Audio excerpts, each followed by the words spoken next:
Selamat datang kembali di sesi telaah mendalam kita. Anda sadar nggak sih, kita tuh sering banget ya dengar keluhan soal masalah komunikasi di kantor. Kayaknya udah jadi penyakit umum gitu ya. Iya betul, kayak udah klise gitu ya dengernya. Bener, pesan penting nggak nyampe atau malah, duh, disalahartikan. Instruksi A diterimanya B. Tapi, eh, pernah kebayang nggak sih kalau masalah komunikasi ini bisa sampai, wah, menyeret salah satu perusahaan raksasa dunia ke skandal kriminal? Nah, ini levelnya udah beda ya, bukan sekedar salah paham biasa. Betul. Hari ini kita mau bongkar satu kasus legendaris nih dari akhir tahun 50-an.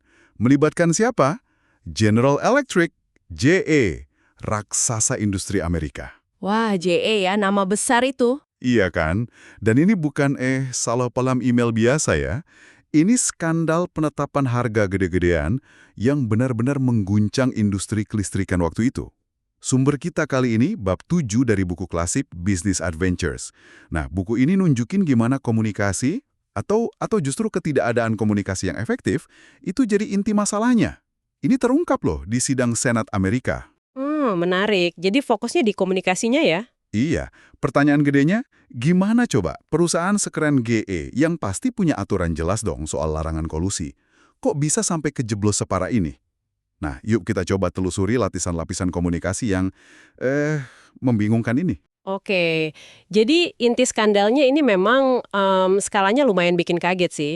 Ini tuh konspirasi yang terorganisir banget buat menetapkan harga, price fixing istilahnya, dan juga nggak atur tender, bid rigging. Jadi mereka main mata gitu ya, bukannya saingan sehat?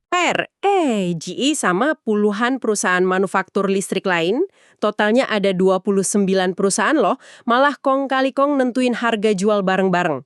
Ini jelas nabrak hukum anti-monopoli paling dasar di Amerika, namanya Undang-Undang Sherman tahun 1890. Dan barang yang harganya diatur ini bukan barang ece-ece ya. Bukan main, ini peralatan listrik kelas berat, transformator gede, generator turbin, switchgear, barang-barang vital yang harganya jutaan dolar. Pembelinya siapa?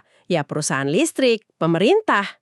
Wow. Nilai pasarnya aja waktu itu setahun bisa lebih dari 1,75 miliar dolar. Gede banget kan? Kebayang nggak sih dampaknya? Jadi misalnya nih, harga generator yang normalnya katakanlah 12 juta dolar, gara-gara main mata ini bisa jadi 16 juta gitu. Bisa banget kayak gitu. Dan siapa yang rugi? Ya jelas pembelinya. Artinya perusahaan listrik rugi, pemerintah rugi. Ujung-ujungnya ya kita semua sebagai pembayar pajak dan konsumen listrik. Kerugiannya ditaksir jutaan dolar waktu itu. Gila juga ya efek dominonya. Nah, akibat hukumnya juga nggak main-main. Di awal 1961, pengadilan itu jatuhin denda gede banget, totalnya hampir 2 juta dolar. Itu buat perusahaannya dan puluhan eksekutif yang terlibat. Puluhan eksekutif kena juga. Iya, tapi yang paling bikin heboh, dan ini jarang banget terjadi waktu itu, ada 7 eksekutif, termasuk beberapa dari GE, yang dihukum penjara. 30 hari sih, tapi tetap aja, penjara loh. Wah, ini pasti jadi berita besar ya. Eksekutif kerah putih masuk bui. Banget. Untuk kasus antitrust kayak gini, itu langkah yang sangat nggak biasa di era itu. Hakimnya aja sampai bilang, ini dakwaan yang mengejutkan buat ekonomi Amerika dan mempertaruhkan kelangsungan sistem perusahaan bebas kita, katanya. Wah, peringatan keras banget itu. Nah, skandal ini kan bikin GE jadi di posisi yang sulit banget ya. Pertanyaannya jadi gini, para bos-bos di puncak itu beneran nggak tahu apa yang terjadi di bawah, jadi ya lalai atau kurang pinter ngawasin gitu, atau mereka sebenarnya tahu, tapi diem aja, ngasih restu diem-diem, jadi licik gitu. Dilema klasik ya, bodoh atau licik. Iya, dan tentu aja kalau di depan publik, GE lebih milih cerita yang pertama kan? Ini ulah oknum aja nih di level menengah yang nyeleneh dari aturan. Tepat sekali, itu narasi yang mereka coba bangun. Dan inilah yang kemudian coba didalami lagi waktu ada sidang dengar pendapat di Senat oleh Subkomite Antitrust dan Monopoli. Dipimpin Senator Kefauver waktu itu beberapa bulan setelah putusan pengadilan. Tujuannya apa tuh sidangnya? Udah dihukum kan? Tujuannya bukan buat ngehukum lagi, tapi lebih ke mencari tahu gimana sih sistem di perusahaan sebagus GE ini bisa gagal separah itu.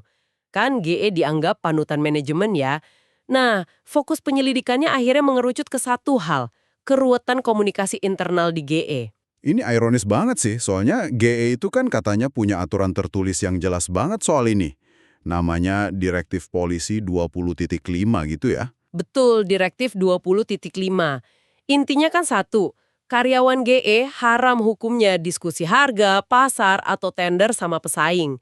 Katanya disosialisasiin terus-terusan lagi. Harusnya kan udah clear banget ya, nggak ada abu-abu. Harusnya sih begitu ya, tapi nah disinilah kerumitan yang sebenarnya muncul. Banyak eksekutif yang kena hukum itu pas bersaksi bilang gini, iya sih ada aturan 25 itu di atas kertas, tapi pesan yang mereka tangkap di lapangan itu seringkali gimana ya, beda gitu. Beda gimana maksudnya? Mereka ngerasa dapat sinyal-sinyal yang bertentangan, kadang dari bos langsung, kadang dari budaya perusahaan yang nggak tertulis, kayak ada dua pesan gitu. Aturan resmi bilang A, tapi kenyataan atau filosofi nggak resmi yang mereka rasakan itu kayak bilang B. Nah, inilah inti dari non-komunikasi yang jadi sorotan di sumber kita. Oke, coba kita lihat contohnya deh biar kebayang. Contoh pertama nih, ini ada salah satu filsuf yang terkena dampak kayak judul babnya.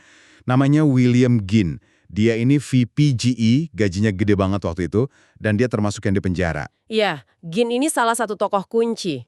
Nah, ceritanya, jauh sebelum skandal ini meledak, bosnya Ginn waktu itu, namanya Robert Paxton, yang nanti jadi presiden GE, udah pernah kasih perintah lisan yang tegas banget.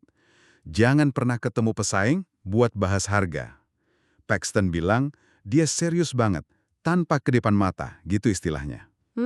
Perintah yang jelas ya, tanpa basa-basi. Jelas banget. Tapi, Ginn ini ngaku terus terang di sidang. Dia bilang, dia abaikan perintah Paxton itu. Diabaikan begitu aja? Kelapa katanya? Nah, alasannya ini menarik banget. Dia ngerasa dapat ajaran atau filosofi lain yang beda. Dari siapa? Dari dua atasannya yang lain lagi, yang dianggap sebagai komunikator hebat dan filsuf hebat. Filsuf?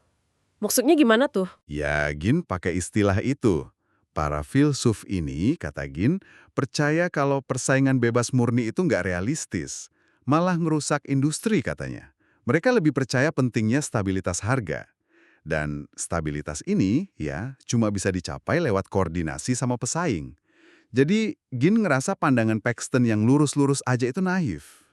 Oh, jadi ada mazhab lain gitu ya di dalam GE sendiri yang pro stabilitas lewat kolusi. Kurang lebih gitu yang ditangkap Ginn. Ada kutipan terkenal dari Ginn yang gambarin dilema ini. Dia bilang, kira-kira gini bunyinya, orang-orang yang menjual ide iblis, maksudnya kolusi demi stabilitas tadi, lebih pinter nih yakinin saya daripada para filsuf yang menjual ide Tuhan, maksudnya persaingan bebas sesuai aturan Paxton. Gila kan? Wow, itu terus terang banget ya, menunjukkan betapa kuatnya pengaruh komunikasi informal dan filosofi bawah tanah itu ya. Bisa ngalahin aturan resmi? Banget. Dan Ginn ini ngaku loh, dia terus aja ngelakuin pertemuan ilegal itu. Bahkan pas Paxton udah jadi bos tertingginya dia, Masih nekat ya? Apa alasannya kali ini? dia pakai perang harga besar tahun 1955 yang disebut White Sale sebagai pembenaran. Waktu itu kan harga pada anjlok gara-gara persaingan ketat banget. Nah, Ginn ngerasa perlu ketemu pesaing buat stabilin keadaan lagi. Dia bilang dia cuma nerapin filosofi yang udah diajarin sebelumnya. Jadi kayak udah mendarah daging gitu ya filosofi itu? Iya, kesimpulan Ginn di sidang itu relevan banget loh. Menurut dia, arahan aja tuh nggak cukup. Perlu ada filosofi yang utuh dan pemahaman mendalam antar manusia. Biar kebijakan kayak 20.5 itu beneran jalan. Bukan cuma jadi aturan di atas kertas doang. Jadi kasus Ginn ini contoh gimana perintah atasan yang jelas pun bisa mental ya. Kalah sama filosofi atau pesan gak resmi dari atasan lain, atau bahkan dari kebutuhan bisnis yang dirasain, komunikasi yang gagal total karena ada pesan lain yang lebih kuat, meskipun itu terlarang. Bener. Nah, kasus kedua ini nunjukin cara komunikasi yang lebih halus lagi, lewat apa yang disebut dampak atau impacts.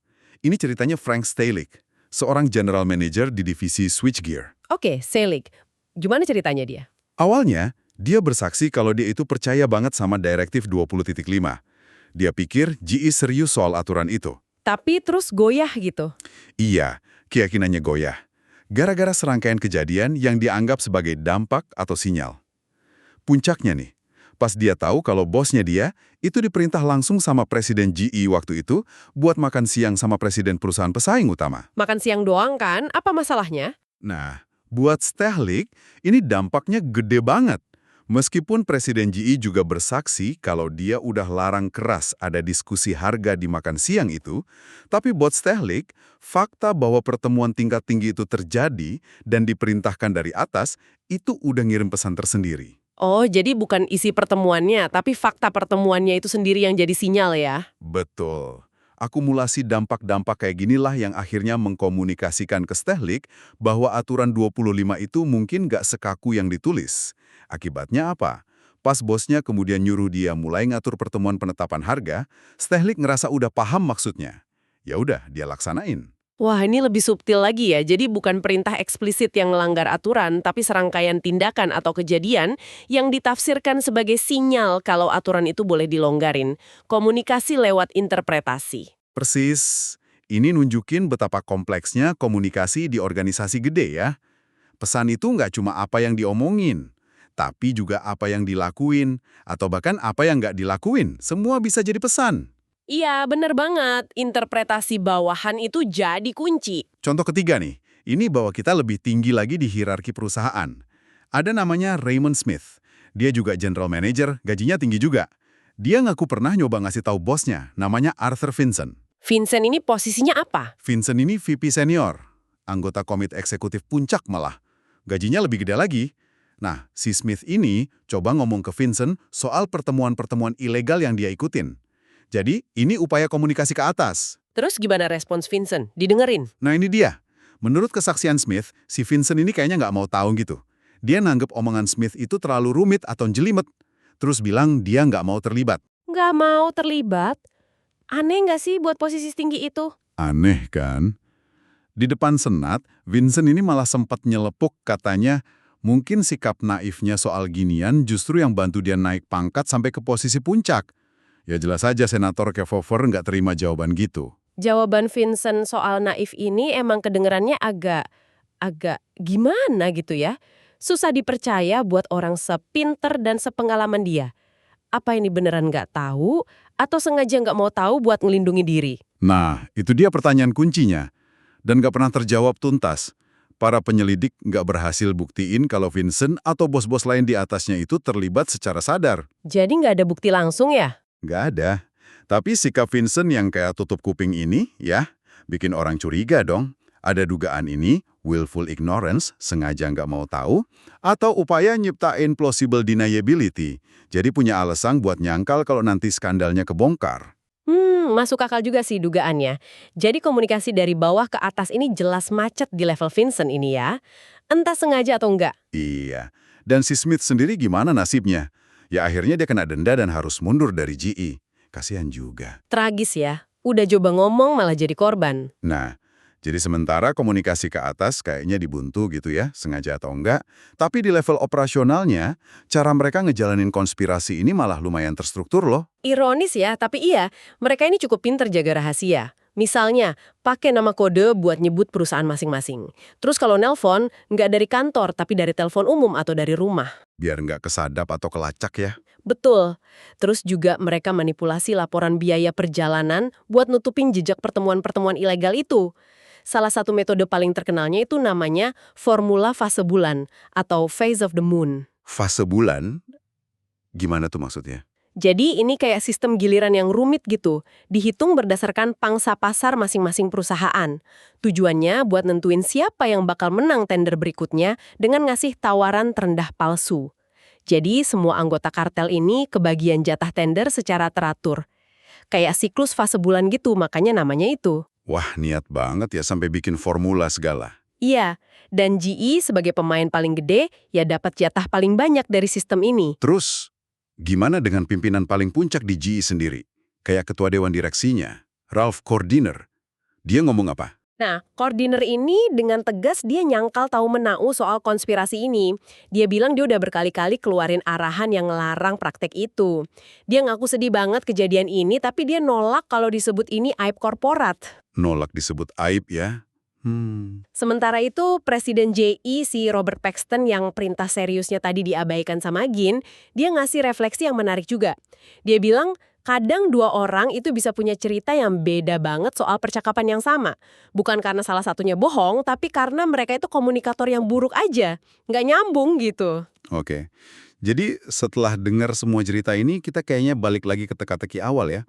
Ini tuh sebenarnya murni soal pesan yang nggak nyampe, Atau pesan yang salah dimengerti? atau ada sesuatu yang lebih dalam lagi. Mungkin semacam kesepakatan nggak tertulis buat jangan tanya, jangan kasih tahu. Nah, sumber kita Business Adventures itu ngajuin satu kemungkinan lagi yang lebih halus, tapi mungkin lebih bikin nggak nyaman ya. Mungkin masalahnya itu bukan cuma gagalnya komunikasi antar orang dari bos ke bawahan, atau sebaliknya. Tapi bisa jadi ada kegagalan komunikasi di dalam diri para pemimpin itu sendiri. Maksudnya gimana tuh komunikasi di dalam diri? Mungkinkah mereka itu mungkin tanpa sadar ya, ngirim dua pesan sekaligus. Satu pesan resmi yang jelas, patuhi hukum, ikutin Direktif 25. Tapi di saat yang sama, ada pesan lain. Mungkin lewat tekanan target yang gila-gilaan, atau lewat bahasa tubuh, atau lewat fokus perhatian mereka. Pesan lain ini secara nggak sadar mengkomunikasikan. Yang penting itu capai target penjualan dan jaga stabilitas pasar, gimana pun caranya. Wah, jadi kayak ada konflik batin di level pimpinan gitu ya, yang terus bocor ke bawah dan ditangkap sebagai sinyal sama bawahan. Bisa jadi begitu. Penulis buku itu berspekulasi kalau pesan yang nggak disadari sama pengirimnya ini, yaitu keinginan buat dapat hasil tertentu meskipun caranya ilegal, itu malah bisa tersampaikan dengan sangat efektif. Bahkan mungkin lebih efektif daripada perintah formal buat patuh. Kok bisa gitu? Mungkin ini ada kaitannya sama apa yang pernah dibilang kartunis Jules Pfeiffer dalam konteks lain. Kerusakan sebenarnya adalah antara orang itu dan dirinya sendiri. Mungkin dalam tekanan korporasi gede, ada semacam pemisahan antara wajah publik yang patuh aturan sama dorongan internal buat sukses dengan segala cara. Nah, pemisahan inilah yang mungkin nyiptain ambiguitas komunikasi tadi. Gila, dalam juga ya analisisnya. Jadi kasus JE ini benar-benar jadi studi kasus ekstrim ya soal bahaya miskomunikasi di dunia bisnis. Atau mungkin lebih tepatnya, bahaya dari komunikasi yang ambigu di mana pesan tersirat atau filosofi tidak resmi itu justru lebih kuat daripada aturan hitam di atas putih. Iya, ini pelajaran penting banget tentang gimana niat baik yang terucap maupun yang gak terucap itu bisa sangat mempengaruhi tindakan dalam sebuah organisasi. Betul. Dan ini tentu ngasih kita pertanyaan reflektif ya buat Anda semua pikirkan. Dalam organisasi yang kompleks, seberapa sering sih salah komunikasi yang kita lihat itu sebenarnya cuma cerita yang nyaman aja? Sebuah cara mungkin nggak disadari buat ngelindungin mereka yang di puncak dari tanggung jawab sambil tetap dapetin hasil yang diinginkan meskipun caranya keliru di level bawah. Dan yang lebih penting lagi, gimana caranya kita mastiin pesan soal integritas dan aturan main itu nggak cuma dikirim, tapi benar-benar diterima, dipahami, dan dijalanin secara konsisten. Terutama pas pesan itu mungkin rasanya bertentangan sama target jangka pendek atau kenyamanan pasar yang udah ada. Pertanyaan yang sangat relevan ya, nggak cuma buat GE di masa lalu, tapi juga buat organisasi manapun saat ini. Setuju banget. Oke deh, terima kasih banyak sudah menyimak telaah mendalam kita kali ini. Sampai jumpa di pembahasan berikutnya.